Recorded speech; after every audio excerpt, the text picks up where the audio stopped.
وعلیکم ورحمۃ اللہ وبرکاتہ۔ دوستوں، میں ہوں سفیان علی فاروقی۔ رات عمران ریاض بھائی کی ویڈیو دیکھی، ان کا انٹرویو دیکھا، میاں علی اشفاق صاحب نے ان کا انٹرویو کیا، بڑی خوشی ہوئی۔ یقین کریں کہ بیان کرنے کے لیے الفاظ نہیں ہیں کہ کسی انسان کا زندہ واپس آ جانا ان کی بیوی بچوں میں، فیملی میں، ایک بہت بڑی بات ہوتی ہے اس فیملی کے لیے۔ اور اس کے ساتھ ساتھ ہم جیسے جو صحافت کے طالب علم ہیں، جو بھی سیکھ رہے ہیں، ابھی جو ماحول سے جو ہے وہ سبق حاصل کر رہے ہیں، تو ان کے لیے بھی ایک بہت تکلیف دہ مرحلہ تھا۔ عمران ریاض بہرحال ایک توانا آواز ہے، اور ہزار اختلاف صحیح اور ہزار ان سے جو ہے وہ آپ کہہ لیں کہ ان سے قدورتے صحیح لوگوں کو، بہت سارے لوگوں کو وہ اچھا نہیں لگتا، خاص کر کے جو پی ٹی آئی مخالف جو جماعتیں ہیں انہیں تو بالکل بھی عمران ریاض بھائی اچھے نہیں لگتے، ان کا اوپینین اچھا نہیں لگتا۔ تو اس کا مطلب یہ تو نہیں ہے کہ اگر آپ کو کسی کا اوپینین اچھا نہیں لگتا، یا وہ آپ کے مزاج کے حساب سے نہیں ہے، یا وہ اس کا جو اختلاف ہے یا ان کا جو اعتراض ہیں وہ اگر آپ کو درست نہیں لگتے، تو اس کا مطلب یہ تو نہیں ہے کہ آپ اپنے جو مخالف ہے، جو آپ کے گھر آ کے پتھر نہیں مار رہا، جو آپ کے خلاف کوئی سازشیں نہیں کر رہا، وہ صرف بات کر رہا ہے، اپنا اوپینین رکھ رہا ہے، جو اس کا رائٹ ہے آزادی اظہار رائے کے تحت، تو آپ اس کو زندہ درگور کر دیں، اسے مثال عبرت بنا دیں، یا آپ اس کے ساتھ ہر وہ سلوک کریں جو آپ کر سکتے ہیں، ہر وہ زیادتی کریں جو آپ کر سکتے ہیں، تو یہ ایک بالکل غیر انسانی رویہ ہے۔ اور میں تو اکثر کہا کرتا ہوں کہ اگر لوگوں کو بولنے نہ دیا جائے، بات نہ کرنے دی جائے، تو معاشرہ جمود کا شکار ہو جائے گا، اور جمود کا شکار معاشرہ باز تو مار سکتا ہے، ترقی نہیں کر سکتا، کسی بھی شعبے میں ترقی نہیں کر سکتا۔ یہ لوگوں کے ذہن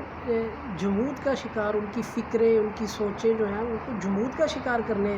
کی ایک کوشش ہو سکتی ہے، اسے اور کیا کہا جا سکتا ہے۔ تو بہرحال بہت خوشی ہوئی، اور میں تو میرے جو بے شمار میرے دوست جو ہیں وہ پی ٹی آئی سے ہیں، اور باقی دیگر جماعتوں سے، نون لیگ سے بھی میرے بے شمار دوست ہیں، پیپلز پارٹی سے بھی میرے بے شمار دوست ہیں۔ تو میں جب بھی کسی کے ساتھ کوئی غیر قانونی طور پر حرکت ہوتی ہے، کسی کی سیاسی پارٹی ہو، کوئی مذہبی پارٹی ہو،